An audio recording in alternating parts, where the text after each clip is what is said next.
সুপ্রিয় দর্শক, সবাইকে স্বাগত জানাচ্ছি আওয়ার ডেমোক্রেসি অনুষ্ঠানে। আমি হাবিব রহমান আছি আপনাদের সাথে। আপনারা ইতিমধ্যে জেনে গেছেন এটি একটি রাজনৈতিক টক শো। আমাদের আলোচনার সূচি আজ কিন্তু পরিপূর্ণ আমেরিকা এবং বৈশ্বিক রাজনীতির গুরুত্বপূর্ণ ইস্যু নিয়ে। Government shutdown, who's the winner and who's the loser.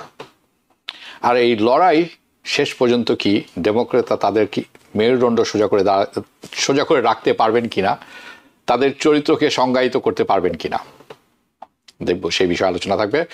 Washington থেকে মধ্যপ্রাচ্য, গাজা নিয়ে নতুন শান্তি পরিকল্পনা এসেছে।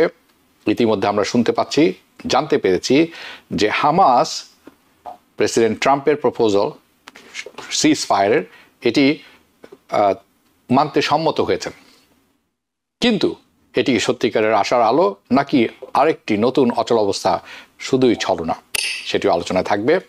এদিকে নিউ ইয়র্কের ট্রাম্প ঘোষণা করেছেন যে নিউ ইয়র্ক স্টেটকে তিনি ফেডারেল ফান্ড থেকে $1 দেবেন না, as if it's his own মানি। তাহলে মামদানি যদি জয়ী হন, কিভাবে কাজ করবেন ফেডারেল ফান্ড ছাড়াও? পারবেন কি তিনি? নাকি এখন তো এটি দাঁড়িয়ে গেছে মামদানি বনাম কোমর লড়াই, কি হতে যাচ্ছে সেখানে, সেটিও আলোচনা থাকবে। মেয়র এরিক অ্যাডামস ইতিমধ্যে সরে দাঁড়িয়েছেন, চাপ বেড়েছে তার উপর, চাপটি নিতে পারেননি। আর এর ফলে রাজনীতির কেন্দ্রবিন্দু হতে যাচ্ছে নিউ ইয়র্ক সিটি, কারণ আগামী মাসেই মেয়রাল ইলেকশন। আমরা আরও বিশ্লেষণ করব বাংলাদেশ সরকারের অন্তর্বর্তীকালীন সরকার প্রধান এবং নোবেল বিজয়ী ডক্টর ইউনূস নিউ ইয়র্ক সফর করে ফেরত গেছেন। কি পেল বাংলাদেশ আর কি হারালো? এবং শেষ পর্যন্ত একটি গুরুত্বপূর্ণ প্রশ্ন, সেটি হচ্ছে আমেরিকাতে যারা বিদেশি বিভিন্ন রাজনৈতিক দল আছেন বা তাদের সদস্যরা যারা আছেন, তারা কি সত্যি প্রকাশ্যে রাজনীতি করতে পারেন? এটি কি আইনসিদ্ধ? এই সব কিছু নিয়েই আমাদের আজকে আলোচনা। আশা করি আপনারা থাকবেন শুরু থেকে শেষ পর্যন্ত। আমরা বিশ্লেষণ করব বেশ কিছু ইস্যুতে, থাকবে বিতর্ক, থাকবে নতুন দৃষ্টিভঙ্গি। এই আলোচনায় আজ আমার সাথে যোগ দিয়েছেন সাংবাদিক, লেখক, গবেষক হাসান ফেরদৌস। স্বাগত জানাচ্ছি আপনাকে। ধন্যবাদ আপনাকে। এবং আমাদের সাথে আরও আছেন professor doctor Kabir Hasan from university of new Orleans. দুঃখিত, স্বাগত জানাচ্ছি আপনাকেও। আপনাদের সবাইকে ধন্যবাদ। আমরা শুরু করব। হাসান ফেরদৌস, আপনাকে দিয়ে আমি শুরু করছি। এই গভর্নমেন্ট শাটডাউন দিয়ে আমি শুরু করতে চাই। গভর্নমেন্ট শাটডাউন এবং ডেমোক্রেটদের যে অবস্থান এখন তারা নিয়েছেন, এটি তারা যার কারণে এটি এখন অচল অবস্থায় পৌঁছেছে। এই গভর্নমেন্ট শাটডাউন আসলে দিন শেষে হুজ উইনার হুজ লুজার, রাজনৈতিকভাবে, অর্থনৈতিকভাবে এবং সামাজিকভাবে, শুনবো আপনার কাছে। ধন্যবাদ হাবিব ভাই। কবির ভাই, সালাম আলাইকুম, দেখে ভালো লাগছে। আপনার প্রশ্ন জবাবে বলি, লুজারটা কি? লুজার আপনি, আমি, লুজার আপনার আমার দেশ, লুজার আমেরিকান অর্থনীতি, এতে কোনো সন্দেহ নেই। সবচেয়ে বড় লুজার হচ্ছে আমেরিকান ডেমোক্রেসি। এই মুহূর্তে আমেরিকান রাষ্ট্র ব্যবস্থার ক্ষমতার প্রতিটি কেন্দ্র দখল করে আছে একটি দল, রিপাবলিকান পার্টি। হোয়াইট হাউস তাদের নিয়ন্ত্রণে, কংগ্রেস তাদের নিয়ন্ত্রণে, এমনকি সুপ্রিম কোর্ট তাদের নিয়ন্ত্রণে। ক্ষমতা প্রতিটি কেন্দ্রে তাদের দখল আছে। সে অবস্থায় তারা ব্যর্থ হলো গভর্নমেন্ট শাটডাউন বন্ধ করতে। এটা একটা খেলা। তারা ভাবছে, রিপাবলিকানরা ভাবছে এই খেলা তারা জিতবে, ডেমোক্রেটরা ভাবছে এই খেলা তারা জিতবে। কেন? আমি বুঝিয়ে বলি, 1 মিনিট সময় নিয়ে। রিপাবলিকানরা বলছে যে আমরা যেটা দিয়েছি, যে বিলটা তোমার দিয়েছি পাস করবার জন্য, সেটা ক্লিন একটা সিআর বা কন্টিনিউইং রেজলিউশন। গত বছরে যেমন ছিল খরচ, সে খরচটাই আমি এবারও দিয়েছি। আমি নতুন কিছু অ্যাড করিনি। আমি বলি এটা ক্লিন বিল। তুমি মানে ডেমোক্রেটরা পাস করছো না, তার মানে তুমি অবস্ট্রাক্ট করছো, বাধা দিচ্ছ, বলে সব দায় দায়িত্ব তোমার। কিন্তু সরকার বন্ধ হয়ে যায়, গভর্নমেন্ট শাটডাউন করে, ইটস অন ইউর শোল্ডার্স। ডেমোক্রেটরা বলছে আমরা দাবি করছি হেলথ কেয়ার যে ইস্যুটা আমাদের সামনে আছে তাকে রিজলভ করো। তারা তিনটি ইস্যু সামনে এনেছে। 1 নম্বর, এবছরের শেষ নাগাদ মেডিকেয়ার মেডিকেইডের যে সাবসিডি বন্ধ হয়ে যাবে বা ব্যাপকভাবে হ্রাস হবে। এর ফলে মাথাপিছু মেডিকেয়ারের দুই ক্ষেত্রেই প্রায় 150% প্রিমিয়াম বেড়ে যাবে। আমি একটা হিসাবে দেখছি কাইজার ফাউন্ডেশনের, যে একটা মিডল ক্লাস ফ্যামিলি যারা বছরে 65,000 টাকা আয় করে, তাদের অতিরিক্ত $20,000 দিতে হতে পারে মেডিকেয়ারের জন্য। এক। 2 নম্বর, অ্যাফোর্ডেবল কেয়ার বা ওবামা কেয়ার। ওবামা কেয়ারের খুঁটি ছিল সরকারি সাবসিডি। ওবামা কেয়ার আমরা সাধারণত কারা করি?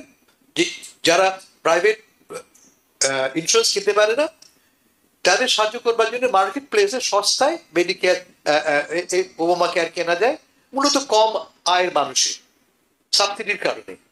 সে সাবসিডি বছরের শেষ নাগাদ শেষ হয়ে যাবে, এবং শেষ হয়ে গেলে অসংখ্য মানুষ, বলা হচ্ছে প্রায় 24 মিলিয়ন মানুষ মেডিকেল সার্ভিস থেকে পাবে না, বঞ্চিত হবে।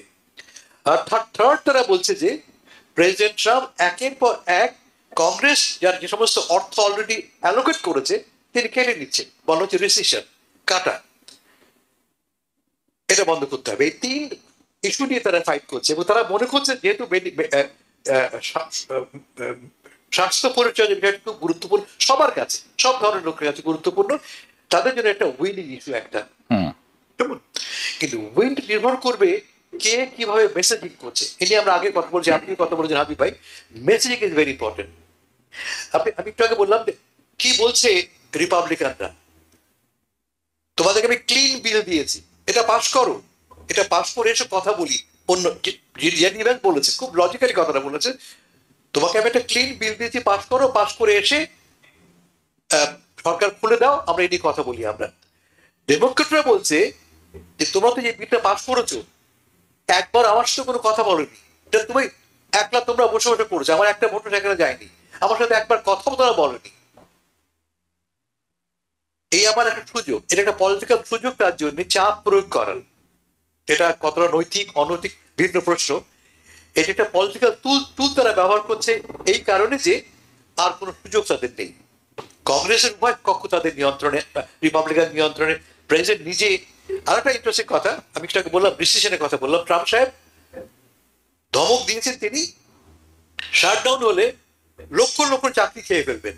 শাটডাউনের সুযোগ নিয়ে লক্ষ লক্ষ চাকরি আগে থেকে কাজ শুরু করে, আমরা জানি অলরেডি প্রায় 2.5 লক্ষ চাকরি কিন্তু বাতিল হয়ে গেছে, খাওয়া হয়ে গেছে। এই সুযোগে যাকে কংগ্রেসের বাজেট অফিসে দায়িত্ব দেওয়া হয়েছে, সেই ভদ্রলোক কিন্তু একসময় ছিলেন প্রজেক্ট 2025 এর অন্যতম লেখক, গুড পয়েন্ট, ইয়েস, কো-অথর। এবং তিনি হাত নিষ্পিস করছেন কিভাবে সরকারকে ছোট করা যায়, ছেটে ফেলা যায়। একজন বলেছে যে এই লোকটি তার জন্মের শুরু থেকেই তৈরি ছিল কিভাবে ছোট করা যায় সরকারকে, এখন তিনি সুযোগ পেয়েছেন। কেমন? ফলে আমরা দেখবো যে আগামী কয়েকদিনে যদি এই সরকার এই শাটডাউন কন্টিনিউ করে, প্রেসিডেন্ট ডোনাল্ড ট্রাম্প হাজার হাজার লোককে, এখন তো ফার্লো হয়েছে, ফার্লো মানে আপনি ঘরে যাবেন, কাজ করবেন না, পয়সা পাবেন না, পরে পেতেও পারেন বা নাও পেতে পারেন, ডিপেন্ড করে কোন চাকরি আপনি করছেন। কিন্তু এই সুযোগে লক্ষ লক্ষ লোককে চাকরি হারাবে। ডেমোক্রেটরা বলছে এটা আমি শাটডাউন করি বা না করি, ট্রাম্প তো করবেনি, এটা উনি তো করেই যাচ্ছেন। এটা বলে আমার জন্য কোনো ডিফারেন্স মেক করে না, I making a political statement যে তুমি করতে পারো না। এখন আপনার প্রশ্ন ছিল কে জিতছে কে হারছে, শেষ করছি বলে যে জরিপটা আমরা পেয়েছি নিউ ইয়র্ক টাইমস কাছ থেকে, দেখতে পাচ্ছেন না, ওয়াশিংটন পোস্ট, তারা 1000 আমেরিকানকে অ্যাক্রস দ্য বোর্ড সবাইকে জিজ্ঞেস করেছে দোষটা কার, এই শাটডাউন হলো অপরাধটা কার। ওয়াশিংটন পোস্ট রিপোর্ট এটা, তারা বলছে যে 47% ব্লেম করছে রিপাবলিকানদের, 47%, আর 30% ব্লেম করছে ডেমোক্রেটদের। লক্ষ্য করে দেখেন বিগ মার্জিনে রিপাবলিকানদের দোষ দেওয়া হচ্ছে। কারণটা কি? ভেরি সিম্পল, তুমি দেশ চালাচ্ছ, তুমি প্রেসিডেন্ট, তুমি কংগ্রেস, তুমি গভর্নমেন্ট ওপেন রাখতে পারো না, দোষ দেবে তুমি তাদেরকে যাদের কোনো ক্ষমতা নেই। বলে আমার ধারণা যে if the Democrats can play it well, they will win. ধন্যবাদ আপনাকে। কবির হাসান, আপনার কাছে আমি যাচ্ছি। অনেকেই মনে করেন যে গভর্নমেন্ট শাটডাউন একটি নৈমিত্তিক ঘটনা আমেরিকার রাজনীতিতে। হাউএভার এবারের যে শাটডাউনটি এটা নর্মাল না কতগুলি কারণে। কারণ তারা কিন্তু বিগ বিউটিফুল বিল পাস করেছেন, এটি কিন্তু তাই সেটি সব খরচ কিন্তু সেখানে ধরা আছে। এখন তারা নিয়ে এসেছেন, তখন তারা পাশ করতে পেরেছিলেন বিকজ তখন 51 ভোট হলেই চলতো সেনেটে, সেটি এখন চলবে না কারণ এটা সিআর। ওকে, কেন এটি নর্মাল গভর্নমেন্ট শাটডাউন না অনেকে পয়েন্ট আউট করেছেন এরকম ভাবে বলেছেন। এর মধ্যে আছে ধনীদেরকে সবচেয়ে বেশি সংখ্যক ধনীকে ব্যাপকভাবে ট্যাক্স কাট দেওয়া, যেটার সুবিধা সাধারণ মানুষের জন্য তেমন ভাবে নেই। মেডিকেয়ার কাট, মেডিকেড খাত, গ্রিন এনার্জি খাত, ইনফ্রাস্ট্রাকচার যে দরকার সেইখান থেকে কাট, ইত্যাদি ইত্যাদি অনেক কিছু আছে। যদি সেটি হয় তাহলে এটি ভালো হবে না। এখন প্রশ্ন হচ্ছে যে এই যে বিলটি, এই যে সংঘাতটি শুরু হয়েছে দুই পার্টির ক্ষমতার লড়াই, শেষ পর্যন্ত এই চাপটি কি ধরে রাখতে পারবে রিপাবলিকানরা, নাকি নতি স্বীকার করবে, নাকি ডেমোক্রেটরা সত্যিকার অর্থে? আমরা হঠাৎ করে দেখছি জাক শুমার জেগে উঠেছেন, হাকিম জেফরি কোথা থেকে নতুন করে উদয় হয়েছেন, এতদিন ঘুমিয়েছিলেন।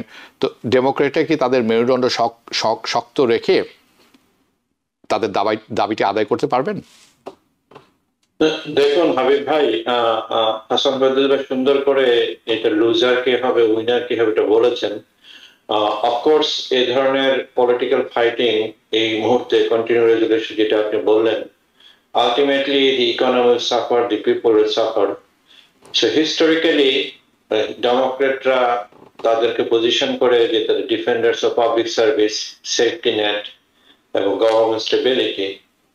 তো এই ব্যাপারগুলো এই মুহূর্তে যে ডেমোক্রেটদের একটা প্রশ্ন ছিল আপনাদের, তাদের ক্যারেক্টারকে ডিফাইন করার একটা সুযোগ এসেছে। আমার মনে হয় they have to hold tight on their position. আমি আপনাকে হিস্টোরিক্যাল একটা ব্যাকগ্রাউন্ড বলছি। প্রেসিডেন্ট আছে নিউট গিংরিচ এবং Clinton shutdown in 1990s ultimately helped the Clinton politically, and it hurt the Republicans. এই মুহূর্তে যে তিনটা ব্যাপার হাসান ফিরোজ সুন্দরভাবে বলেছেন, ultimately health care, it's not a Democratic issue আর রিপাবলিকান ইস্যু। যে লক্ষ লক্ষ লোকজন যেটা বলেছেন যে family seeking programs of YIC, SNAP, housing assistance, Medicare, Medicaid, all these things will suffer. তার মানে one big beautiful bill-এর যে জিনিসটা ছিল ক্রাক্স, যে রিপাবলিকান পার্টি মন্ত্র যে ট্যাক্স কমাও, স্পেন্ডিং কমাও, যে কত বাজেট ডিরেক্টর কথা হাসান ফিরোজ বললেন যে তার জন্ম থেকে তাকে কিভাবে গভর্নমেন্টকে ছোট করা যায় এবং ফেডারেল প্রেসিডেন্সিকে শক্তিশালী করা যায় সেই জিনিসটা উনি করছেন। 500,000 to 250,000 already lost job, এবং একটা হিসাবে আমি দেখছি 750,000 এই সুযোগে উনি কাট করার পায়তারা করছেন। যদিও অনেকেই বলছেন যে এটা একটা কনস্টিটিউশনাল লিগ্যাল ইস্যু, এটা পারবেন না, কিন্তু এই সুযোগ খুঁজছে ট্রাম্প যত প্রলম্বিত করে দোষটা ডেমোক্রেটদের ফালানো যে আমরা একটা বিল দিয়েছি কিন্তু বিলকে অ্যাকসেপ্ট করো, দেন কাম ব্যাক এন্ড টক। কিন্তু এটা যদি করে, অল দি প্রেসিডেন্টস যে ডোনাল্ড ট্রাম্প দেখিয়েছে তার প্রেসিডেন্সি শুরু থেকে গত লাস্ট মানে 1 বছর হয়নি, তাতে তার উপর আর বিশ্বাস করা যায় না। সে তার প্রেসিডেন্সিয়াল এক্সিকিউটিভ পাওয়ার বারবার ইউজ করবে এবং ফেডারেল কোর্ট তাকে সাপোর্ট করে, সুপ্রিম কোর্ট এক কাটটা হয়ে 60-তে সবকিছু তার মানে ফাইনাল ডিসিশন দিচ্ছে না, বা তাকে এনাফ সুযোগ দিচ্ছে যাতে সে তার অভিযাত্রা পৌঁছতে পারে। কিন্তু এই মুহূর্তে আমি মনে করি যে আপনি যেটা বললেন তার জায়গা উঠেছে, ডেমোক্রেট পার্টিতে আসলে জায়গা ওঠা উচিত, কারণ this is their issue, this is their character of their party. এবং তারা যদি ঠিকভাবে যে জিনিসটা পজিশনিং না করতে পারে, মেসেজিং ঠিকভাবে না দিতে পারে, হয়তো তাদের হার্ট করবে, কিন্তু তাদের মেসেজিং ঠিকভাবে দিতে হবে। অলরেডি রিপাবলিকান পার্টির বোথ ককাস যে সিনেট এবং কংগ্রেসের যে পলিটিক্যাল অ্যাকশন গ্রুপ আছে, অলরেডি ওরা অ্যাড দেওয়া শুরু করেছে, তারা ব্লেম করা শুরু করতেছে যে আমরা, এটা আমাদের দোষ না, গভর্নমেন্ট আমরা শাটডাউন করছি না, এটা শাটডাউন করতেছে বিকজ অফ ডেমোক্রেটদের। কিন্তু ওয়াশিংটন পোস্টের যে জরিপ হাসান ফিরোজ শেয়ার করলেন সেখানে বোঝা যাচ্ছে যে মেসেজিং রিপাবলিকান যেভাবে করতে চাচ্ছে সেভাবে যাচ্ছেন। আমার মনে হয় যে এখন the skill set of the Hakeem Jeffries এবং যে চার সমানের এটা কতটা ইফেক্টিভ হয় এবং ধরে রাখতে হবে, এটা ধরে রাখতে হবে ডেমোক্রেট পার্টিকে ডিফাইন করার জন্য, এট দি সেম টাইম আমেরিকান জনগণকে আসলে ডিফাইন করার জন্য, আমেরিকান মানে জনগণের যে তাদের যে ক্ষতির থেকে রক্ষা করার জন্য। কারণ এই মুহূর্তে economy is not in a great shape, some sort of recession এর ডামাডোল। আপনারা জানেন যে আনএমপ্লয়মেন্ট রেট বাড়ছে। এই মুহূর্তে যদি এই সোশ্যাল সেফটি নেট কেটে যায়, আর যে নাম্বারগুলো বললেন হাসান হাফিজ ভাই, $20,000 বেড়ে যাবে, তারপরে 150% যে ওবামা কেয়ারের সাবসিডি মানে বেড়ে যাবে, তাতে অনেক লোক হেলথ কেয়ার থেকে ফিরে যাবে। এগুলো তো আমেরিকান ইস্যু, এটা ডেমোক্রেট রিপাবলিকান ইস্যু। এখানে আমার মনে হয় শক্তভাবে ডেমোক্রেটিক লিডারশিপকে ধরে রাখা উচিত যে তোমরা এই ব্যাপারগুলো এগ্রি না করলে আমরা কন্টিনিউ রেজলিউশনে আমরা সাইন করবো না, then come back will talk about this. এবং সেইটাই পশ্চিম তাদের হওয়া দরকার। আমি এই বলে শেষ করছি। জি, ধন্যবাদ আপনাকে। আমি একটি ব্যাপারে আপনি কথা বলেছেন, আমরা পরবর্তী একটি সেগমেন্টে সে ব্যাপারে আলোচনা করব যে প্রেসিডেন্ট ট্রাম্পকে তিনি কি বিশ্বাসযোগ্যতা হারিয়েছেন কিনা, এবং একের পর এক যে কর্মকাণ্ড করছেন এটা আসলে কিসের আলামত, এবং আপনারা দুজনই প্রজেক্ট 25-এর কথা উল্লেখ করেছেন। আমি কিছুটা হলেও সেখানে যাব। হাসান ফেরদৌস, আপনার কাছে ফেরত যাচ্ছি। গাজার নতুন শান্তি চুক্তি পরিকল্পনা এবার যেটি আছে, আমরা কিছুক্ষণ আগে পাওয়া খবরে যে president Trump from the white house জানিয়েছেন যে হামাস সিজ ফায়ারের চুক্তিতে শর্ততে রাজি হয়েছে। এটি একটি বড় ব্যাপার। এর আগেও আমরা শুনেছি হামাস রাজি হয়েছে, কিন্তু সেগুলো সব ইসরায়েল রাজি হয়নি। এবার যেটা দেখছি সেটার দুটি দিক। একটি হচ্ছে যে প্রেসিডেন্ট ট্রাম্প নেতানিয়াহুকে বলেছেন যে বোমা বর্ষণ বন্ধ করতে, এটি আরো একটি বড় ব্যাপার। এবং সিজ ফায়ার ইজ ইমিডিয়েট, যেটি আগেও হয়নি। আমার প্রশ্ন আপনার কাছে, এই যে পরিকল্পনা, এই যে নতুন ঘটনা এখন শুরু হলো, সত্যিই কি আশার আলো জ্বালালো, নাকি আগের মতোই আমরা আরেকটি ব্যর্থতার পুনরাবৃত্তি দেখব? আপনি ভাই, এবারে ঘটনাটা অন্যবারের চেয়ে একটু ভিন্ন এই কারণে যে যেই আমরা দেখতে পাচ্ছি অনেকগুলি ফ্যাক্টর একসাথে যুক্ত হয়েছে। যেই 20 দফা প্রস্তাব ট্রাম্প প্রশাসন ঘোষণা করে, তা মূলত এর আগে আরবরা যে প্রস্তাব দিয়েছে, এবং আগের 2 সপ্তাহ আগে আন্তর্জাতিক সম্মেলন হয়েছিল সৌদি আরব এবং ফ্রান্সের উদ্যোগে, তার ভিত্তিতে করা একটা প্রস্তাব। লক্ষ্য করে দেখবেন হামাস এই প্রস্তাব গ্রহণ সম্মত হবার আগে 8টি আরব দেশ এই প্রস্তাবকে ওয়েলকাম করেছে। তার মধ্যে ইজিপ্ট আছে, ইউএই আছে। এবং ইউএই এত গুরুত্বপূর্ণ কেন? কারণ আমরা জানি যে দুটো দেশে গুরুত্বপূর্ণ কারণ যে হামাস যাবে কোথায়, পয়সা হামাস থেকে পায়, হামাসের অস্ত্র থেকে আসে, সবই আসে মূলত এই কাতার ভিত্তিক বা এই গালফ দেশগুলি থেকে আসে। তারা যদি এই প্রস্তাবের পক্ষে দাঁড়ায়, সেক্ষেত্রে হামাসের পক্ষে বিকল্প কোনো পথ নাই। তার চেয়ে বড় কথা, এবং আমি মনে করি যে আপনি আমার সঙ্গে ডিসএগ্রি করতে পারেন, গত 2 বছর ধরে গাজাতে গণহত্যা চলছে। 70,000 লোক মারা গেছে, 1.5 লক্ষ লোক আহত হয়েছে, 1.5 লক্ষ এবং 2 লক্ষ লোক হতাহত হয়েছে আমাদের চোখের সামনে। একটি দেশও কোনো প্র্যাকটিক্যাল ব্যবস্থা নেয়নি। কথা বলেছে অনেকে। গত সপ্তাহে আমরা কি দেখলাম, প্রায় 156টি দেশ প্যালেস্টাইনকে রাষ্ট্র হিসেবে স্বীকৃতি দিয়েছে। It makes no difference on the ground. যদি দুশো সমর্থন করে, তাতেও কিন্তু যুদ্ধ বন্ধ হবে না যতক্ষণ ইসরায়েলকে বাধ্য করা হবে। একটি দেশও, এই যে বললাম ফ্রান্স এত বড় বড় কথা বলে, এখন দেখতে পাচ্ছি কলম্বিয়ান বড় বড় কথা বলে, ইটালিয়ান বড়, একটি দেশও কিন্তু, কলম্বিয়ার কথা পরে আসছি আমি, ইন্টারেস্টিং একটা ডিফারেন্স কলম্বিয়া, একটা দেশও কিন্তু কোনো স্যাংশনস আরোপ করেনি। ইংল্যান্ড, ইউকে, তারা স্বীকৃতি দেবে বলেছে, পাশাপাশি তারা অস্ত্র পাঠাচ্ছে। এই যে বন্দুকের গুলি কোত্থেকে আসে? One of the country supply গুলি ইজ যুক্তরাজ্য। তারপরে মুখে আপনি বলছেন, মুখে আপনি কেন বলছেন? মূলত দেশের ভিতরে চাপের কারণে, পাবলিকের চাপের কারণে। এই আজকে ইতালিতে সারা দেশ জুড়ে বিক্ষোভ হচ্ছে। এই ফ্লোরিডা গেছে, আপনারা জানেন, সমুদ্র ফ্লোরিডা দখল করে নিয়েছে, মানে ইন্টারসেপ্ট করেছে ইসরায়েল বাহিনী। তার বিরুদ্ধে পুরো দেশ জুড়ে বিক্ষোভ, অভাবিত কাণ্ড। মানুষ যে কেউ আমেরিকাতে 60% লোক এখন ইমিডিয়েটলি গাজায় সিজ ফায়ারের পক্ষে কথা বলছে। 60% লোক। ইসরায়েলের সমর্থন ড্রামাটিক্যালি কমে গেছে, অলমোস্ট -30%। ইসরায়েলের সমর্থন কমে গেছে, ফলে চাপটা স্বীকার করতে হচ্ছে। কিন্তু আমি যেটা বললাম, এই চাপের পরে কোনো দেশই কিন্তু কোনো প্র্যাকটিক্যাল ব্যবস্থা নেয়নি। একটা দেশে বলেনি যে আমি এই স্যাংশন আরোপ করলাম, বাণিজ্য করবো না, ডাইভার্স করলাম, তোমার থেকে তুলে নিচ্ছি আমার ক্যাপিটাল। একটা দেশও নয়।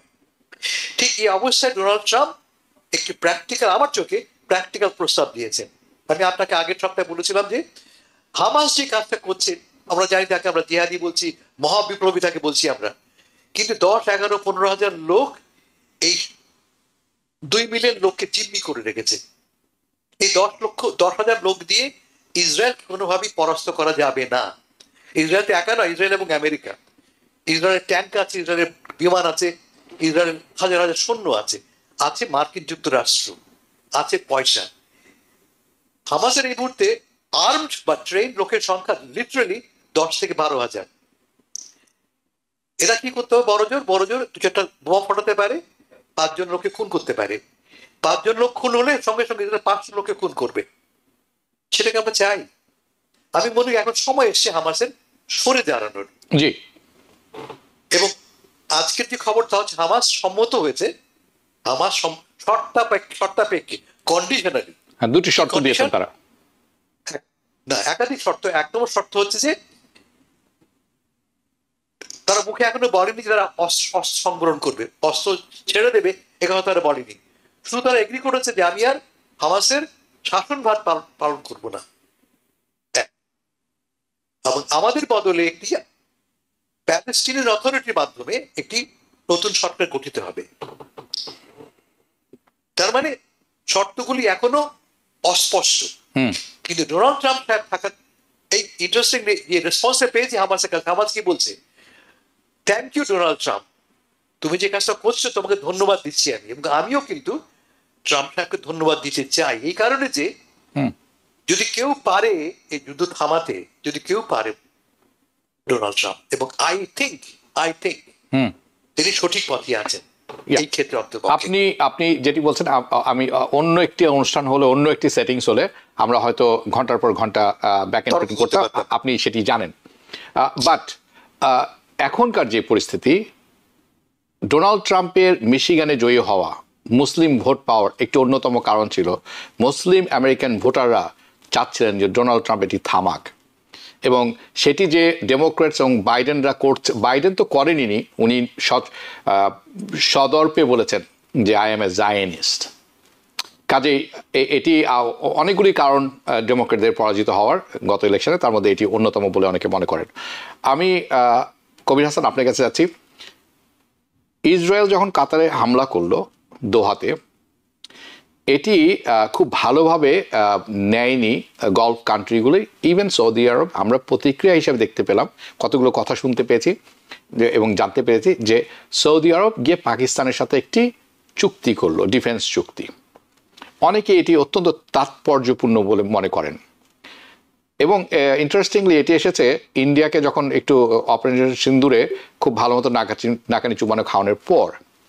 আরেকটি ব্যাপার হচ্ছে, গলফ দেশগুলো নড়েচড়ে বসেছে যে ও বাবা, কাতারে দোহাতে হামলা হয়েছে, তার মানে এখন তো আমরাও নিরাপদ নই। কিন্তু কাতার হচ্ছে সবচেয়ে বড় সামরিক ঘাঁটি, ইউএসএর অন্যতম বড় বন্ধু বলা হয়ে থাকে আমেরিকার। কাজেই একটি জটিল পরিস্থিতি তৈরি হয়েছিল সেখানে। এবং গতকাল অথবা গত পরশু, আমার মনে হয় গত পরশু, নেতানিয়াহু কাতারের আমিরকে ফোন করে দুঃখ প্রকাশ করেছেন। এবং এটিও আমি মনে করি যে এটিও ডোনাল্ড ট্রাম্পের করা একটি কাজ। এটি একটি ব্যাপার। তো এই যে ব্যাপারটি আপনি কিভাবে দেখেন? হ্যাঁ, দিন শেষে যে ফিলিস্তিন জনগণ মারা যাচ্ছে, নিরীহ অসহায় নারী, পুরুষ, শিশু, সামনে শীত আসছে, আমরা কি আশা করতে পারি যে এই পরিস্থিতির একটি সুরাহা হবে? কারণ অনেকেই মনে করেন যে ইসরায়েল এবং যুক্তরাষ্ট্রের যেই সখ্যতা এবং সম্মুখভাগে একসাথে গণহত্যায় লিপ্ত হওয়ায় তাদের বিশ্বাসযোগ্যতা আগের মতো নেই। নো, আমি বিশ্বাস করি এটা নেই, এবং আমি একটু অবাকই হয়েছি যে হামাস এত তাড়াতাড়ি এই চুক্তিতে রাজি হয়েছে। যে কথাগুলো হাসান ফেরদৌস সুন্দর বললেন, তারা এমন একটা পরিস্থিতিতে পড়ে গেছে, তাদের আসলে একটা মানে কর্নার হয়ে গেছে। এখানে দেখেন এই 20 দফা চুক্তির মধ্যে কোথাও প্যালেস্টাইন স্টেটের কথা উল্লেখ নেই, কোথাও ওয়েস্ট ব্যাংকের কথা উল্লেখ নেই, কোথাও গণহত্যার কথা উল্লেখ নেই। এবং যে কথাটা হাসান ফেরদৌস বললেন যে United States can stop this war within a second. 30% of this Israeli war machine is coming still now from the United States, and the rest is coming from the rest of the world. এবং কেউ কোনো কথা বলেনি। এতদিন মানুষ মরছে, প্রতিদিন মরছে, তার মধ্যে শিশু এবং নারী, এগুলো তো আন্তর্জাতিক প্রত্যেকটা অর্গানাইজেশন ইনক্লুডিং ইউনাইটেড নেশনস বলছে এটা জেনোসাইড। কেউ কোনো কথা বলছে না। এই যে 20 পয়েন্ট প্ল্যানের মধ্যে যে আমি যেটা বললাম, যে প্যালেস্টাইনিয়ানদের কোনো ডিরেক্ট রোল নাই, যাদের ভবিষ্যৎ নিয়ে আমরা কথাবার্তা বলছি, আমরা থার্ড একটা পার্টি নিয়ে এসে তাদেরকে আমরা শাসন করব, এগুলো তো আন্তর্জাতিক আইনে এটা নট অ্যাকসেপ্টেবল, ইটস ইললিগ্যাল। অনেকে বলে থাকেন এটা ক্রিমিনাল। কিন্তু এখন কি হবে, আমি ডোনাল্ড ট্রাম্পকে বিশ্বাস করি না, নেতানিয়াহুকে বিশ্বাস করি না। ডোনাল্ড ট্রাম্পের ultimate objective still he is buying for Nobel prize in peace, এবং এখন একটা মোক্ষম সমস্যা যে কমাতে পারে সেই জিনিসটা চাচ্ছে। এবং আপনি জানেন যে সময় ইরানের সাথে কথা বলছিল যে সময় দিচ্ছে, সেই মুহূর্তে B-52 দিকে যাচ্ছে।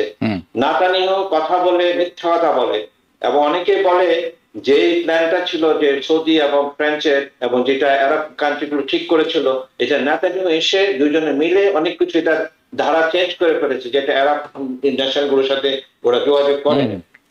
এখন স্কিলফুলি আলটিমেটলি ইসরায়েল চায় না গাজা থাকো, ইসরায়েল চায় না ওয়েস্ট ব্যাংক থাকো, ইটস এ গ্রেটার ইসরায়েল। এবং যেই যদি ইয়াগুলো আমি যদি পড়ে ঠিকভাবে বুঝতে পারি যে ওদের সব রাফা বর্ডারের ওখান দিয়ে আলটিমেটলি ওরা পুশ করতে চাইবে, তোমরা ইজিপ্টে চলে যাও, অন্য কান্ট্রিতে চলে যাও, অথবা আমরা তোমাদেরকে মারবো। কারণ ইসরায়েল বেড়ে যাচ্ছে, মানে সমস্ত রুলস এন্ড রেগুলেশনস এর ভায়োলেট করছে, কেউ কোনো কথা বলতেছে না। এই মুহূর্তে আমি মনে করি যে হামাস যদি ঠিকভাবে নিয়ে এগোয় এবং ইসরায়েলি কান্ট্রিগুলো আরব কান্ট্রিগুলো ঠিকভাবে এটা যদি পশ্চাৎ না করে, তাহলে প্যালেস্টাইনের ভবিষ্যৎ অন্ধকার। আমি জাস্ট একটা হিস্টোরিক্যাল প্রেসিডেন্ট, 1982-তে যখন ইসরায়েল, আপনি জানেন যে লেবানন আক্রমণ করেছে, অলরেডি কোনো নিরস্ত্র, কোনো কারণ নেই, টুয়ার্ডস দি বৈরুতের উপকণ্ঠে চলে এসে, তখন ইয়াসির আরাফাত জীবিত ছিল, ইরাক যে প্যালেস্টাইনের যোদ্ধারা ইসরায়েলকে হোল্ড করেছে। সেই মুহূর্তে সৌদি আরবের মানে মধ্যস্থতায় বলছে তোমরা ডিসআর্মার করো, তখন ইসরায়েল প্যালেস্টাইনিয়ান যোদ্ধারা বিভিন্ন আরব দেশে ছড়িয়ে যায়।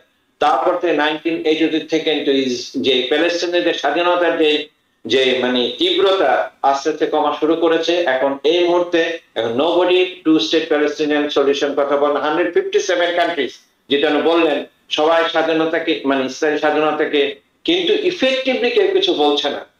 আমি বন্ধ করছে না যে আমি একটা অ্যাক্ট করি রাইট নাও, জাস্ট মুখের কথা বলে যে কথাটা আপনি বলছেন যে ওদের ডেমোক্রেটিক সোসাইটি বলে প্রেসারের কারণে কথাগুলো বলছে, কিন্তু প্র্যাকটিক্যালি কোনো সলিউশন দিচ্ছে না। তারা এই মুহূর্তে ইসরায়েলকে মানে বাধ্য করতে পারে যুদ্ধ বন্ধ করার জন্য। এবং ইসরায়েল নেতানিয়াহুকে আমি বিশ্বাস করি না, আমি ডোনাল্ড ট্রাম্পকে বিশ্বাস করি না। ওকে, থ্যাংক ইউ। আমি ক্যাট করি হাবিব ভাই, ছোট্ট করে। ট্রাম্পকে বিশ্বাস করি না বটে, ট্রাম্প ছাড়া আমার কোনো উপায়ও নাই। এটা হচ্ছে বাস্তবতা। আমি শেষ করি কথা। 2 নম্বর, ট্রাম্প তার মূল প্রস্তাব থেকে কতটা সরে যাচ্ছে আপনি দেখেন। আমি একটু অ্যাপ্রিশিয়েট করার ব্যাপার এখানে আছে। ট্রাম্প কি বলেছিলেন, সব গাজাবাসীকে সরে যেতে হবে এবং এখানে তিনি রিভিয়েরা বানাবেন বলেছিলেন না, প্রস্তাব তার ছিল। এই প্রস্তাবে কিন্তু বলা যে গাজাবাসী সরতে হবে না, যারা বেরিয়ে যাবে they will have right to return. কত significant departure from Trump's old position. Yeah, huge. ফলে আমি বলবো যে ট্রাম্পকে গালি দেওয়া একটা আমাদের খুব ফেভারিট একটা পাস টাইম, কিন্তু এই যে অ্যাকশনটা তিনি নিলেন, let's welcome that. Let's welcome. Okay, ট্রাম্পকে গালি দেওয়ার প্রসঙ্গে আমরা আসছি কিন্তু নিউ ইয়র্ক নিয়ে। So you two will have chances. I promise you. Okay. Sorry, I had to. আমি লিখেছি যে যদি ট্রাম্প সাহেব এই প্রস্তাবের কারণে নোবেল পুরস্কার পান, আমার কোনো আপত্তি নাই, give him that prize. If he can stop the genocide in Gaza, give him the Nobel Prize. Yeah, and I think Modi will be very unhappy. Modi কিন্তু এই প্রস্তাবকে সাথে সাথে স্বাগত জানিয়েছে। He doesn't have a he doesn't have a choice. He doesn't have a choice. He overestimated India's power and politics while not knowing that India was nothing but UK's and US's watchdog. But they failed to understand that. Modi failed to understand that. Anyway, I don't want to go to a different topic. Let's come to Ashun. New Yorker রাজনীতি দুঃখিত Mamdani, Trump, Adams and Como. আমরা এই প্রসঙ্গে আসি। হাসান ফেরদৌস, আপনার কাছে ফেরত যাচ্ছি। ট্রাম্প বলেছেন যে নিউ ইয়র্ককে কোনো ফেডারেল ডলার দেওয়া হবে না, নট এ সিঙ্গল ডলার। এবং এটির অন্যতম একটি কারণ আমরা ধরে নিচ্ছি যে মামদানি একটি বড় ব্যাপার, ডেমোক্রেটিক স্টেট এটি একটি বড় ব্যাপার, ইটস এ ব্লু স্টেট। এবং উনি একটি এজেন্ডা নিয়েছেন punishing all the blue state. By the way, আজ সকালের একটি সিদ্ধান্ত হচ্ছে ট্রাম্পের, এবং I'm listening to him more, I'm trying to understand, is this guy is insane or he is that crazy? আজকে উনি ঘোষণা করেছেন যে 16টি স্টেটে $2 বিলিয়ন উপর বরাদ্দ ছিল বিভিন্ন খাতে, তার মধ্যে একটি অন্যতম হচ্ছে গ্রিন এনার্জি। এই $2 বিলিয়ন উনি স্থগিত করে দিয়েছেন। এবং I'm sorry, thank you, $8 billion. I was trying to understand. $8 billion, $8 billion. এবং উনি বলেছেন, কথা প্রসঙ্গে এসেছে যে যে 16টি স্টেটে, দুঃখিত, 16টি স্টেটে কমলা হ্যারিস জয়ী হয়েছেন, সেই 16টি স্টেটের ফান্ডিং ছিল $8 বিলিয়ন, সেটি তিনি স্থগিত করেছেন। এখন এই যে নিউ ইয়র্কের ব্যাপারে এখন আসছি আমি, new York mayor election next month. এখন যদি এটি করেন, এটির কতগুলো ব্যাপার আছে। যদি মামদানি জয়ী হন তাহলে উনি ফেডারেল ফান্ড ছাড়া কিভাবে চলবেন, এটি একটা স্বাভাবিক প্রশ্ন। কিন্তু আরো বড় প্রশ্ন হচ্ছে যেটি ডোনাল্ড ট্রাম্প করছেন, এটি কি অ্যাবিউজ অফ পাওয়ার কি না। উনি ভাব করছেন এমন যে উনার বাবার মানে অর্থ উনি দিচ্ছেন সবাইকে, কাজে উনি যা ইচ্ছা তাই করতে পারেন। আসলেই কি তাই কিনা? রবি ভাই, আপনার শেষ প্রশ্নটা উত্তর দিই আমি। এতে কোনো সন্দেহ নাই। আপনি বলছেন যে এটাকে অ্যাবিউজ অফ পাওয়ার কিনা, উত্তর হচ্ছে ইয়েস, অফকোর্স। এতে কোনো সন্দেহ নেই, কারণ যে টাকাটা অলরেডি বরাদ্দ হয়ে গেছে কংগ্রেসের সিদ্ধান্তে, একমাত্র কংগ্রেসই পারে তাকে রোধ করতে, আপনি পারেন না। আপনার কাজ এটাকে ডিসবার্স করা। কংগ্রেস এটাকে অ্যালোকেট করেছে, আপনি ডিসবার্স করবেন, তা না করে ট্রাম্প। হ্যাঁ, তাই বলছেন আপনি, বলতে আপনি not Trump, obviously. For a moment I was very happy. আচ্ছা, এনিওয়ে, তো ক্লিয়ারলি এটা যে কারণে শাটডাউনের কেন হলো, একটা কারণ হচ্ছে রিসিশন বলেন। রিসিশন মানে কেটে দেওয়া। টাকাটা দিয়েছি আমি, কাটাটা কেটে দিচ্ছি আমি, রাইট। আপনি কাটতে পারেন না, ফলে বেআইনি কাজ হচ্ছে। ভয়টা কোথায়? ভয়টা হচ্ছে যে এই মুহূর্তে ক্ষমতার প্রতিটি কেন্দ্র ট্রাম্প সাহেবের নিয়ন্ত্রণে। তার বিরুদ্ধে একটি কথা বলার কেউ নেই রিপাবলিকান পার্টিতে, একটি কথা বলার কেউ নেই। কাজটি অন্যায় হচ্ছে, কাজটি ভুল হচ্ছে, কাজটি আমেরিকানদের ক্ষতিকর, তা জানার সত্ত্বেও কোন রিপাবলিকান, স্পেশালি আমাদের স্পিকার জনসন মনে করা যাক বা সেনেটর থুন মনে করা যাক, কেউ একটি কথা বলবেন না, বলছেন না, কারণ ডোনাল্ড ট্রাম্প এতটা পাওয়ারফুল হয়ে উঠেছে। He is a cult leader. কেমন? ঠিক আছে, এই অবস্থায় মামদানির জন্য একটা চ্যালেঞ্জ, কত বড় চ্যালেঞ্জ ভাবা স্পষ্ট বুঝতে পারছেন আপনি। Donald Trump already second avenue subway টাকা বন্ধ করে দিয়ে যার কথা বলেছেন। হাফতানি এবার নতুন যে টানেলটা হচ্ছে বন্ধ করে দেবেন তিনি বলেছেন। এটি আমাদের জন্য কত বড় একটা খাড়ার ঘা, ভাবা যায় না। তিনি কি করতে পারেন? শিক্ষা খাতে যে টাকাটা পাই আমরা, বিলিয়নস অফ ডলার্স আমরা শিক্ষা খাতে কিন্তু পাই, আটকে দিতে পারেন তিনি। তার রিয়েল থ্রেট একটা আছে, থ্রেটটাকে একদম আমি কিন্তু অমূলক মনে করি না। এটা একটা ব্যাপার। আর একটা ভয় আপনাকে বলি আমি, ডোনাল্ড ট্রাম্প কিন্তু এই আমাদের নিউ ইয়র্ক শহরে গত নির্বাচনে অ্যাটলিস্ট 7% অতিরিক্ত ভোট পেয়েছে। He has gain at least 7%। তার মানে এই শহরে তার সমর্থন বাড়ছে। ঠিক আছে, আমরা দেখেছি মামদানি জনপ্রিয় হচ্ছে, এখন তার সমর্থন অগ্রগতি অনেক বেশি। হ্যাঁ, এবং তার একটা জোয়ার চলছে। তারপরেও কিন্তু এই শহরের কৃষ্ণকায়রা আফ্রিকান আমেরিকানরা তাকে র্যালি করেনি যে এই শহরের প্রাতিষ্ঠানিক ডেমোক্রেটিক ক্ষমতাবানরা, হাকিম জেফরিস মনে করা যায়, চাক শোমা মনে করা যায়, দে ক্যারি সার্টেন ওয়েট। কিন্তু দুই তিন সবচেয়ে বড় ভয় তা হচ্ছে যে এই শহরের বিলিয়নিয়াররা, অ্যাকারমান সাহেব হেজ ফান্ডের ম্যানেজার, তিনি হয়তো $1 বিলিয়ন খরচ করবেন আমদানির বিরুদ্ধে। এবং ট্রাম্প অ্যাকারমান এবং অন্যান্য বিলিয়নিয়ার হাতে হাত মেলান, সেক্ষেত্রে কিন্তু রাইটিস্টরা, দক্ষিণপন্থীরা একটা কমন ফ্রন্ট তৈরি করার একটা সম্ভাবনা আছে। কিন্তু আমি মনে করি যে খুব শিগগিরই আমাদের এই রিপাবলিকান প্রার্থী কার্টিস সিলওয়া তিনি কিন্তু সরে দাঁড়াবেন। সরে দাঁড়ানোর মানে হচ্ছে কি মামদানি ভার্সেস কুমো দাঁড়াবে। এবং আমি অঙ্ক করে দেখছি আমি যে তারপরেও মামদানি 2% ভোটে এগিয়ে থাকে জনমত জরিপে। কিন্তু যদি ক্যাম্পেইন শুরু হয়, কনসার্টেড ক্যাম্পেইন শুরু হয় led by Donald Trump to help Cuomo, that will be challenge, যেটা ওভারকাম করা কতটা ইজি হবে বা কতটা কঠিন হবে এই মুহূর্তে প্রেডিক্ট আমি করতে পারছি, ভয় পাচ্ছি আমি। জি, ওকে, অসংখ্য ধন্যবাদ। আমি এই একই টপিকের উপরে কবির হাসান আপনার কাছে যাব। আমি এরিক অ্যাডামস এর উপর যে চাপ সৃষ্টি করেছিলেন প্রেসিডেন্ট ডোনাল্ড ট্রাম্প, যার কারণে তাকে কিন্তু সরে দাঁড়াতেই হলো। এরিক অ্যাডামসের কথা বলছি। এখন সিলওয়াও সরে দাঁড়াচ্ছেন, রাইট? তাহলে মামদানি দাঁড়াতে পারে, আমরা ধরে আমি শুনছি যে উনি আসলে সরে দাঁড়াবেন, কিন্তু এখনো কনফার্ম হয়নি, সত্য কথা। অবস্থার দৃষ্টিতে মনে হচ্ছে যে মামদানি বনাম কুমোর লড়াই পরিণত হতে যাচ্ছে নিউ ইয়র্ক সিটি মেয়র। এটিতে আমরা শুনলাম হাসান ফেরদৌসের কাছে যে প্রেসিডেন্ট ট্রাম্প কিন্তু গত প্রেসিডেন্সিয়াল ইলেকশনে তার পার্সেন্টেজ বাড়িয়েছেন নিউ ইয়র্কে। He is a Republican, which is মানে আনপ্রেসিডেন্টেড অনেকগুলো ব্যাপারে, এবং রিপাবলিকান দলের জন্য কিন্তু একটি আসনই সংকেত। মজার ব্যাপার হচ্ছে সেই সমস্ত সমর্থনগুলো আমরা দেখেছি আপস্টেট, লং আইল্যান্ড, কিন্তু এই ইলেকশনটি হচ্ছে নিউ ইয়র্ক সিটি, যেটি একটু ভিন্ন আপস্টেটের চেয়ে, লং আইল্যান্ডের চেয়ে। সেটি একটি আশার বাণী হতে পারে মামদানির জন্য। কিন্তু কার অবস্থান বেশি শক্তিশালী বলে আপনি মনে করেন, এটি একটি প্রশ্ন।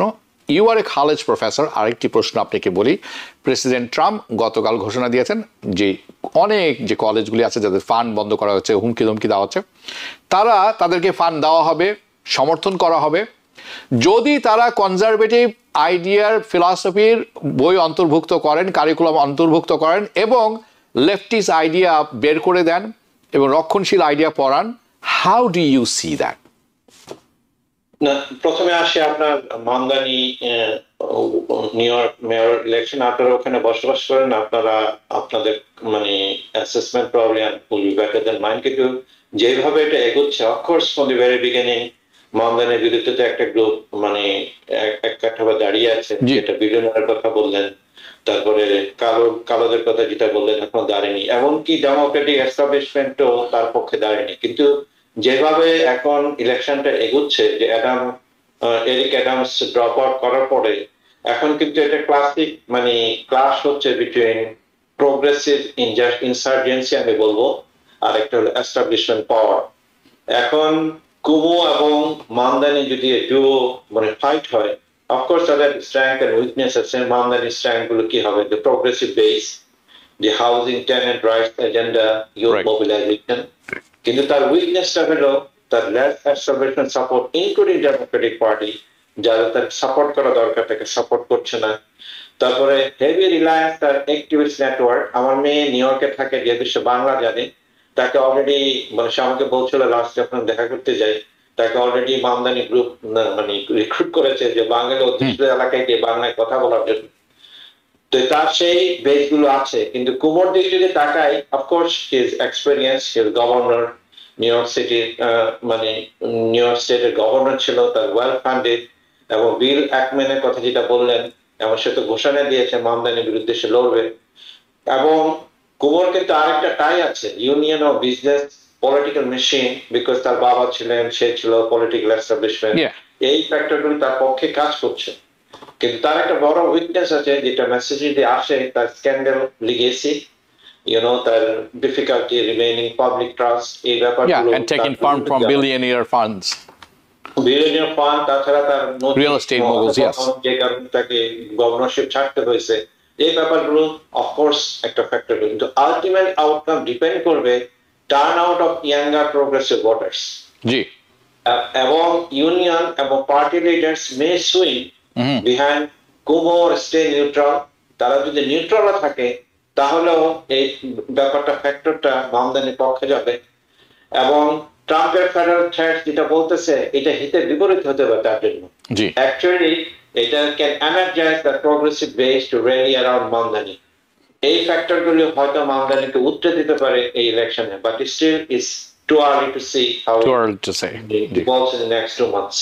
জি, অসংখ্য ধন্যবাদ। আমি হাসান ফেরদৌস। একটা জিনিস আপনি বললেন যে হ্যাঁ, কলেজের ব্যাপারগুলো, প্রোগ্রেস এজেন্ডা, এটা বলে 10 কন্ট্রাক্ট 10, এটা যদি করে তার জন্য ফেডারেল ফান্ডিং সহজ করে দেয়। বেসিক্যালি তাদের এজেন্ডা যেটা মানে প্রজেক্ট 2025, যে ন্যাশনালিস্ট এজেন্ডাকে ওরা ভিন্ন নামে বিভিন্ন জায়গায় ছড়িয়ে দেওয়ার চেষ্টা করছে, কনজারভেটিভ এজেন্ডাকে।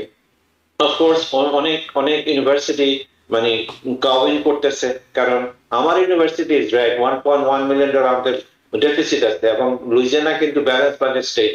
আমাদের সামনে $1.1 মিলিয়ন আনতে মানে এটা মানে লোকাল একটা গ্যাপটাকে পূরণ করতে হবে জুন 30, 2026 এর মধ্যে। সেই জায়গায় এনি ধরনের থ্রেট, এনি ধরনের সুযোগ সুবিধা, আর এটা আপনি জানেন 80% রেট স্টেট, আমরা হয়তো কাউইন করবো, তার এজেন্ডাকে আমরা ফলো করবো, কিন্তু এটাকে আলটিমেটলি আমেরিকার জন্য ভালো আমি মনে করি না। কারণ আমেরিকা যেই ফান্ডামেন্টালস উপর দাঁড়িয়েছিল বা আমেরিকার রাষ্ট্রটি গঠিত হয়েছিল, ফান্ডামেন্টালকে এই জিনিসগুলো আঘাত করছে, এবং এটা বিরুদ্ধে একটা সময় একটা ব্যাকলাশ হবেই। ব্যাপারটি আসলে অনেক জটিল এবং অত্যন্ত অত্যন্ত যতটা না জটিল তার চেয়ে বেশি গুরুত্বপূর্ণ। কারণ এটি করার কারণ কি, আপনি ভেবেই নিচ্ছেন যে আপনার যে রক্ষণশীল আছে, specially white ideas and white culture, the white man society, সেটি পড়ানো হচ্ছে না বলে আপনি মনে করছেন, এবং সেটি জোর করে চাপিয়ে দিচ্ছেন। কিন্তু কেন? এতে লাভ কার? অনেক বড় আলোচনার দরকার আছে এখানে। আমি হয়তো একটা জিনিস অ্যাড করতে যাচ্ছি, এটা ডেমোক্রেটদের আমি ব্লেম করব, তারা ও ইডিওলজি নিয়ে এত বেশি এগিয়ে যাচ্ছিল, এটাও তারা কিন্তু এই সুযোগটা করে দিয়েছে রিপাবলিকান। আমি আপনার সাথে একমত, কোনো কিছু নিয়ে বাড়াবাড়ি করাটা মোটেও উচিত নয়।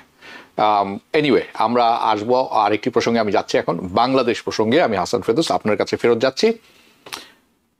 অন্তর্বর্তীকালীন সরকারের প্রধান ডক্টর ইউনূস ঘুরে গেলেন, ইউএন সফর করলেন, নিউ ইয়র্কে আসলেন, বিভিন্ন কার্যক্রম করলেন, বিভিন্ন জায়গায় কথাবার্তা বলেছেন, আমরা দেখেছি, আপনিও দেখেছেন।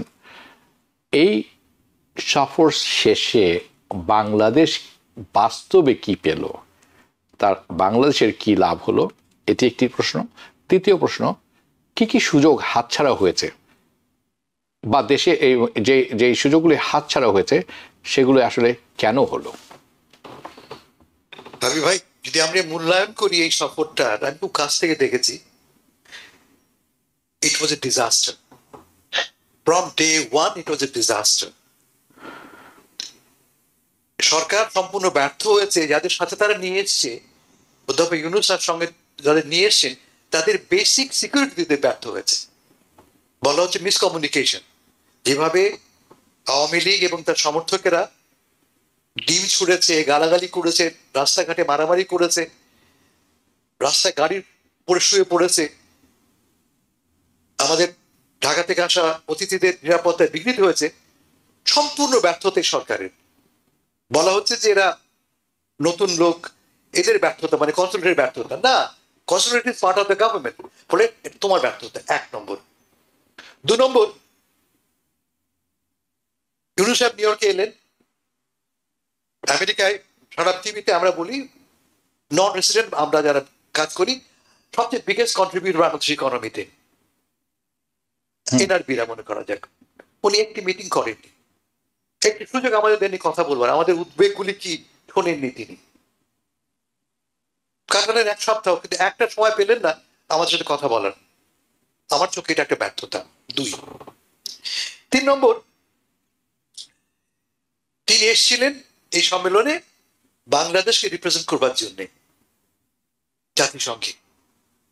জাতিসংঘ মূলত একটা টকিং প্ল্যাটফর্ম, শুধু কথা বলার জায়গা, হ্যাঁ, কিন্তু কথা বলার জায়গাতেও তিনি, আমরা দেখলাম যে আমরা তার কথা বলা যে কথাগুলো তিনি বলেছেন, আমি তন্ন তন্ন করে খুঁজেছি, কোথাও কোনো রেফারেন্স আজকে বাংলাদেশের পত্র পত্রিকা ছাড়া কোথাও একটা লাইনে খুঁজে পাইনি আমি। একটি ছবি দেখেছি আমরা ডোনাল্ড ট্রাম্প সাহেবের সাথে ইউনূস সাহেবের, বলা হচ্ছে ছবিটা নাকি ফেক বলা হচ্ছে। ছবিটা ফেক নয়, এবং এটা ফেক নয় বোধ করি, আমাদের সরকার ডিসাইসিভলি কিন্তু তা প্রমাণ পর্যন্ত করতে পারেনি। সোশ্যাল মিডিয়াতে বিপক্ষ দল এতটা এফিসিয়েন্ট, তারা প্রমাণ করে ছেড়েছে তাদের মতো করে, যেটা একটা ফেক ছবি। আমি খোঁজ নিয়ে জেনেছি, আমাকে স্টেট ডিপার্টমেন্ট থেকে বলা হয়েছে এটা ফেক নয়। কেমন? কিন্তু ফেক বলে বাজারে চলে গেল, দিন গেল। 4 নম্বর, খুব বড় করে সম্মেলন হয়েছে, রোহিঙ্গা সম্মেলন হয়েছিল। উনি বলেছেন যে বড় সম্মেলন করছি আমরা রোহিঙ্গাকে নিয়ে। কোন পত্রিকা দেখেছেন এই নিয়ে কোনো কথা হয়েছে? না। কোন রকম ডিসকাশন হয়েছে? আমরা 100 মিলিয়নের মতো বাড়তি আমরা পেয়েছি, চাঁদার কমিটমেন্ট পেয়েছি, কমিটমেন্ট, টাকা পাইনি কিন্তু আমরা। এত বড় সম্মেলন, সকালে $100 মিলিয়ন, এই নিয়ে আমরা বগল দাগাবো? আমার মনে হয় না।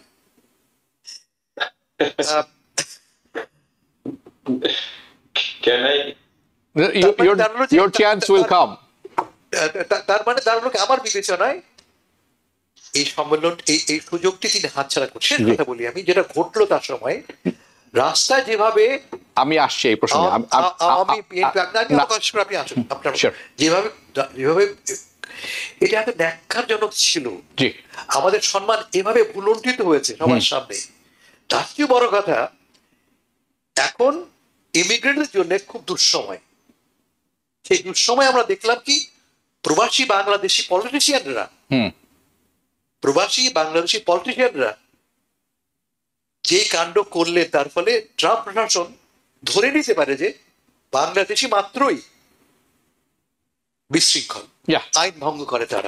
And that may have a tremendous negative impact on our entry to the US. আমি আপনাকে বলি, ডক্টর ইউনূস এসেছেন, বাংলাদেশি কোনো কারোর সাথে কথা বলেননি, কারোর সাথে বসেননি। আমরা সবচেয়ে বড় কন্ট্রিবিউটর, এটি আমার কাছে খুব আমি মর্মাহত এই ব্যাপারটা।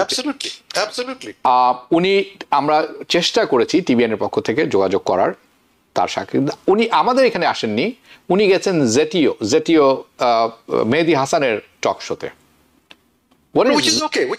না, ইটস ওকে, বাট টিবিএন একটা বাংলাদেশি আমেরিকানদের জন্য সবচেয়ে বড় গণমাধ্যম। আপনি আসলেন না। এখানে যদি ঘটনা শেষ হতো তো খুব ভালো হতো, কিন্তু এখানে শেষ না। উনি কোনো প্রেস কনফারেন্স করেননি আমাদের সাথে, কোনো প্রেস কনফারেন্স করেননি। কারেক্ট। সেকেন্ড, এনসিপির যে ছেলেটি আসলো, নেতা, তাকে অনেকবার ফোন করা হলো, মেসেজ দেওয়া হলো, মেসেজ উনি দেখেছেন, কিন্তু উনি রিপ্লাই করেননি, উনি টিবিএন এর মুখোমুখি হননি। বিএনপির যে নেতা আসলেন, কদিন আগে চলে গেলেন, পরশু, ইনিও হোটেলে ডাকার পরও অস্বীকার করলেন ইন্টারভিউ দিতে। তাদের ভয়টা কি? সবচেয়ে বড় মিডিয়ার মুখোমুখি হতে তারা স্বচ্ছন্দ বোধ করছেন না এখনই? এটি আমার প্রশ্ন। আমার মনে হয় আমাদের ভিউয়ার্স যারা আছেন তাদের জানা উচিত। এটি আমার কাছে মনে হচ্ছে অত্যন্ত কষ্টকর এবং অত্যন্ত গর্হিত একটি কাজ, কারণ আপনি স্বচ্ছ নন, আমার কাছে মনে হয়েছে। সেটি বিএনপি, এনসিপি এবং ডক্টর ইউনূস, সবার কথাই বলছি। কবির হাসান, আপনার কাছে যাচ্ছি। এই যে দেশের ভাবমূর্তি নষ্ট হলো, একটি সুযোগ হাতছাড়া হয়ে গেল, এটি কিভাবে, এটি মানে এটির ব্যাখ্যা আপনি কিভাবে দেবেন?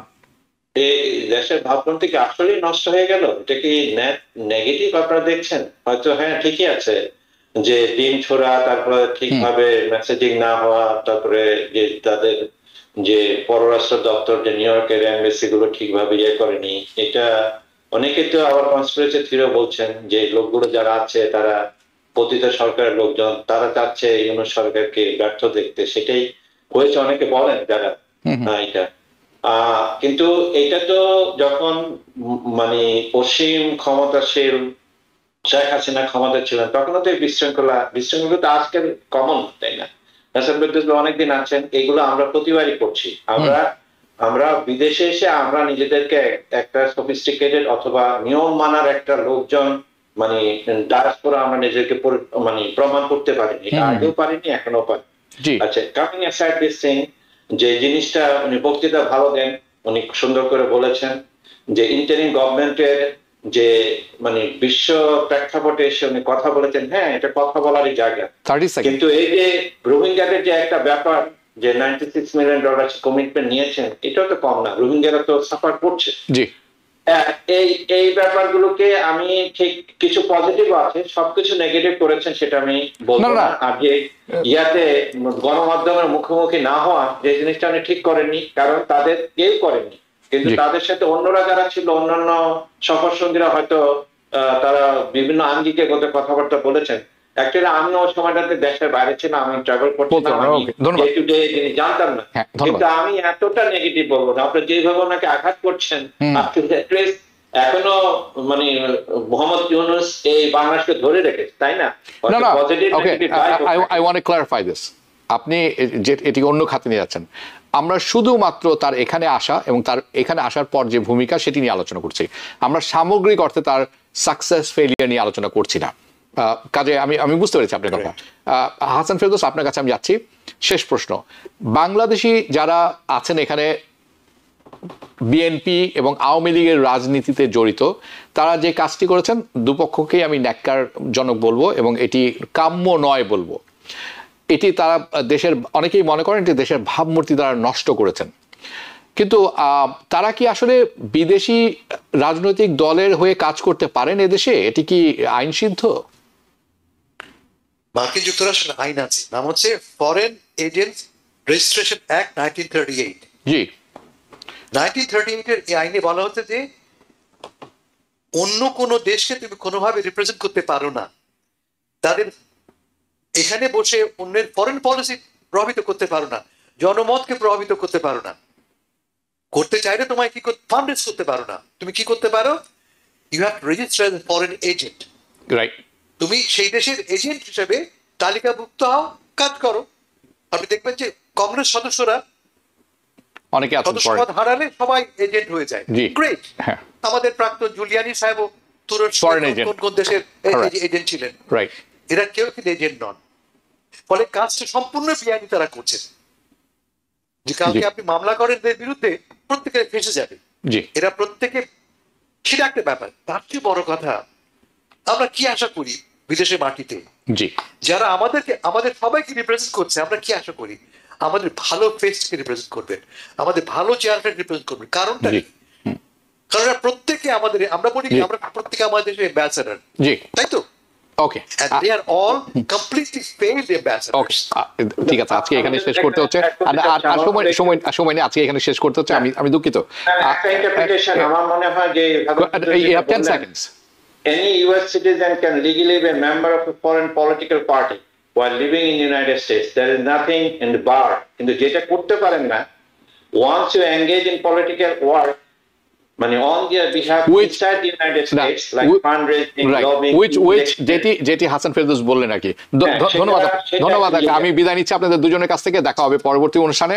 দর্শক, আপনারা যারা এতক্ষণ অনুষ্ঠানটি দেখছেন, আশা করছি আপনারা পছন্দ করেছেন, ভালো লেগেছে। দেখা হবে পরবর্তী অনুষ্ঠানে। শুভরাত্রি। TBN 24 টেলিভিশন দেখতে আজই কল করুন 7187776556। লগ ইন করুন www.totalcablebd.com। নিউ ইয়র্ক থেকে সম্প্রচারিত TBN 24 টেলিভিশন বিশ্বজুড়ে বাঙালির কণ্ঠস্বর।